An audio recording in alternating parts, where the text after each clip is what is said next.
Hi viewers, welcome to our channel Princey Roxy. Today topic Indian Spitz. Indian Spitz అనేది చాలా popular breed.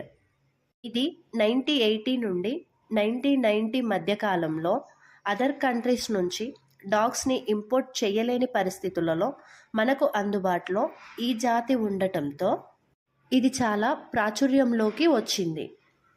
కొత్త నియమాలు, ఆర్థిక నిబంధనలతో విదేశీ కుక్కలను ఆ సమయంలో ఇంపోర్ట్ చేసుకోలేకపోయాం. ఇండియాలో దీనిని పిస్తా డాగ్ అని కూడా అంటారు. ఇవి స్పిట్జ్ జాతికి చెందిన చిన్న మరియు అలర్ట్గా ఉండే కుక్కలు. వీటిని అద్భుతమైన ఇండోర్ గార్డ్ కుక్కల మాదిరిగా తయారు చేయడం జరిగింది.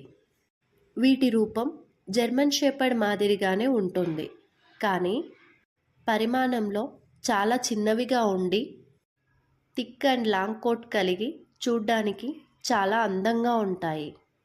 ఇవి చాలా ఇంటెలిజెంట్ డాగ్స్. హమ్ అప్కే ఐకాన్ సినిమా కారణంగా ఈ జాతి చాలా ఫేమస్ అయ్యింది.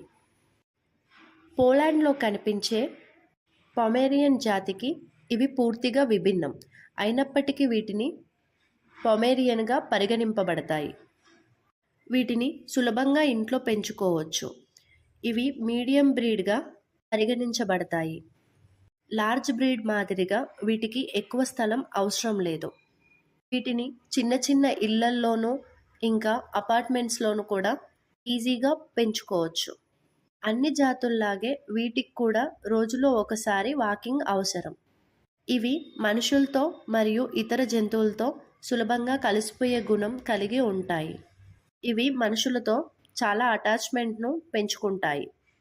వీటితో మనుషులు ఎప్పుడూ దగ్గరగా ఉండాలి, లేకపోతే ఇవి చాలా బాధగా ఫీల్ అవుతాయి. కాబట్టి వీటిని ఎక్కువ సమయం ఒంటరిగా ఉంచకూడదు. వీటికి ఎలాంటి ఫుడ్ ఇచ్చినా సరే అవి సులభంగా అలవాటు చేసుకోగలవు. ఫుడ్ విషయంలో పెద్దగా కేర్ తీసుకోవాల్సిన అవసరం లేదు. అందుకే వీటిని మెయింటైన్ చేయడం చాలా సులభం.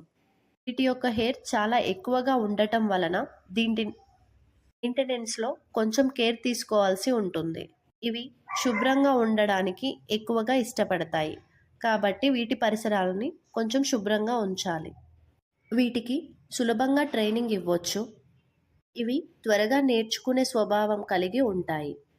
వీటిలో male height 35 to 45 centimetres, female height 40 centimetres వరకు పెరుగుతాయి. మేల్ వెయిట్ వచ్చేసి 15 to 20 kgs, female weight 10 to 15 kgs. వీటి లైఫ్ స్పాన్ 8 to 16 years ఉంటుంది. అలాగే ఇవి ప్రతి లీటర్లో 5 to 8 పప్పీస్ని పెడతాయి. ప్రతి 3 నెలలకు ఒకసారి డీవార్మింగ్, క్రమం తప్పకుండా వ్యాక్సిన్స్ అనేది చేయించాలి. ఈ వీడియో మీకు నచ్చినట్టయితే do like, share and subscribe.